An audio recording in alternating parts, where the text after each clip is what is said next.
on, but uh, I'll find out a lot more Thursday when I go to Togus again and see how things are going. Not well, I can tell you that, but I'm not ready to quit.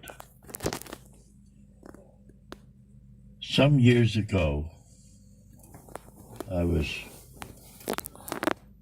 sort of given a poem to write over a period of 6 or 7 months. Primarily, I know this sounds a little strange to some people, but it was given to me primarily at night while I was sleeping, and they insisted that I put it together, and I think it started sometime in February of 1978 and ended sometime in October before it was complete. But I'm going to read it now because I think perhaps I'm going to get wrapped up in it anyway here shortly. And its title is Back Again. How real it seems to me sometimes that I have lived before. Have I conceived, should I believe that I've come back once more? Something stirs these dreamlike thoughts.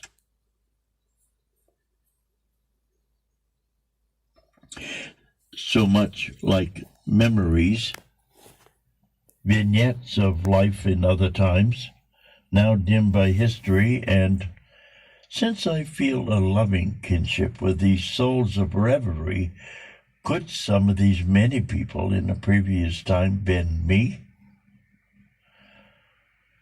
Boys and girls, and men and women, old and young, I see, of many a different race and creed and nationality. Do I see lives before Atlantis, and maybe Lemuria too, and many other lifetimes since, till this one, now, with you? Some lives so drear, others frightful, still others filled with love and song. Quite a few of short duration, many others rather long. And if what I've seen is right and true, why me alone? Why not you, too? Else who are all those other folks that lived with me and you? Has my soul worn skin of yellow, red or brown or white or black, even mixed from time to time, no shades or colors lacked? Down deep inside, I know it's true. The answer rings from ages past. 10,000 generations have revealed my truth at last. Our souls are not affected by the color of the skin on the bodies we inhabit. All that matters lives within. Take away our outer cover, all the difference disappears, except the memories we are building of our lives in other years. How could I hate another just because of race or creed? I may have been their ancestor, might have instilled the seed of his or her beliefs. And what if, in a future place and time, my skin could be the same as his? A hated race is mine. No better way to learn the hurt inflicted by such mindless hate than to be a victim of it, senseless, blind, and obdurate. Has everything from former lives become a part of me? Not quite, because Between our lives on earth, you see, most of us earn a pause. A time to review the deeds we've done and things we didn't do. To judge them bad or find them good. See who did what to whom. We get a chance to leave behind some lesser qualities in hopes of weaving better traits into our personalities. Sometimes a slave, so seldom master, at times a pauper, never prince. Some lives quite evil, some quite good. We lose a foot or gain an inch. Each life recorded to profit or loss. Each one now just a page, made thin in our soul's ledger by the heavy weight of age. And since it seems we have these many lives to live on earth, should not we try to make improvements to increase our basic worth? Try reaching out to help a neighbor or a stranger just arrived, or comforting a lonely friend, just helping them survive. Our souls remember all the times our paths have crossed since we began our sojourns in this school called Earth, in classrooms we call man. Have we been enemies or friends, brothers, sisters, lovers, son or daughter? Father one life, then the next life, mother? And when our souls encountered, has there been a debt to pay? Or have we grown in God's design and made progress on our way?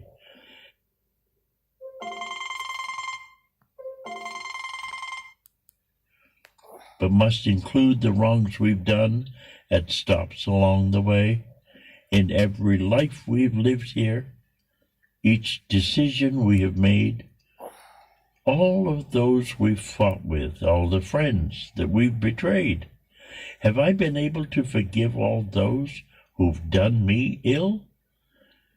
And those I've hurt, I humbly plead, forgive me if you will. You see, I tie myself to you with karma if I can't forgive. Till retribution comes around, another life I have to live. And you, the same, are tied to me until you let me go by saying you forgive me too. For this is how we grow. Do you wonder now and then whence talents unexplained have come? Whence dulledness or genius, and why to certain ones?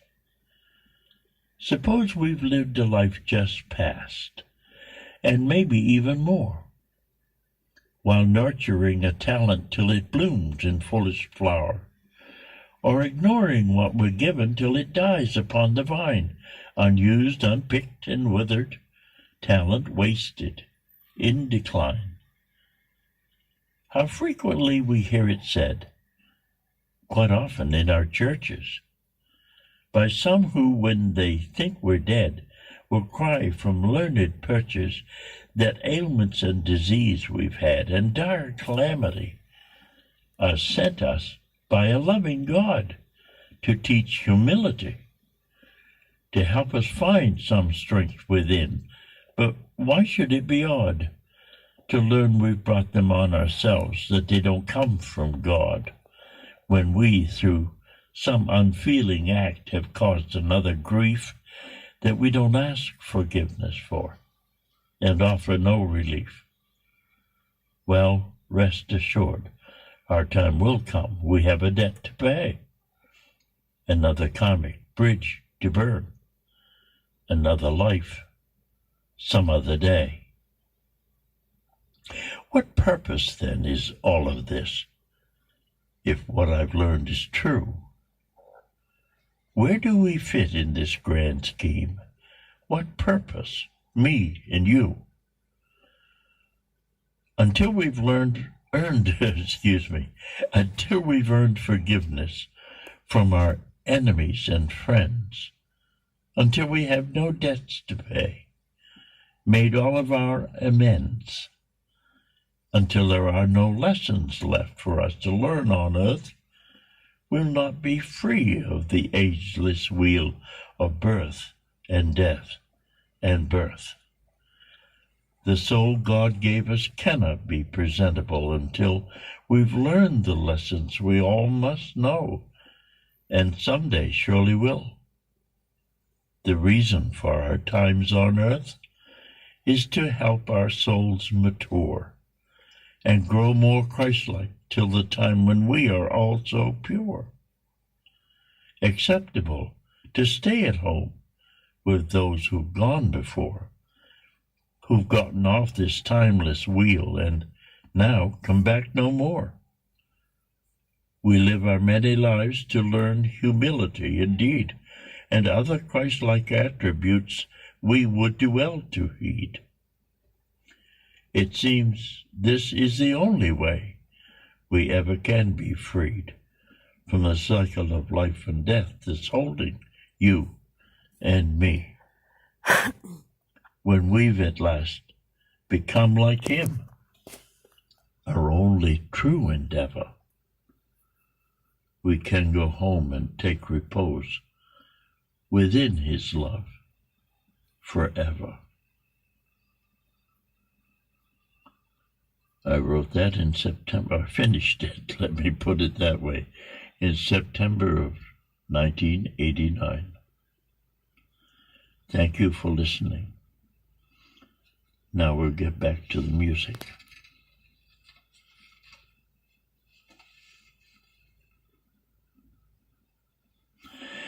And we're going to hear Mind Your Own Business, Hank Williams Sr.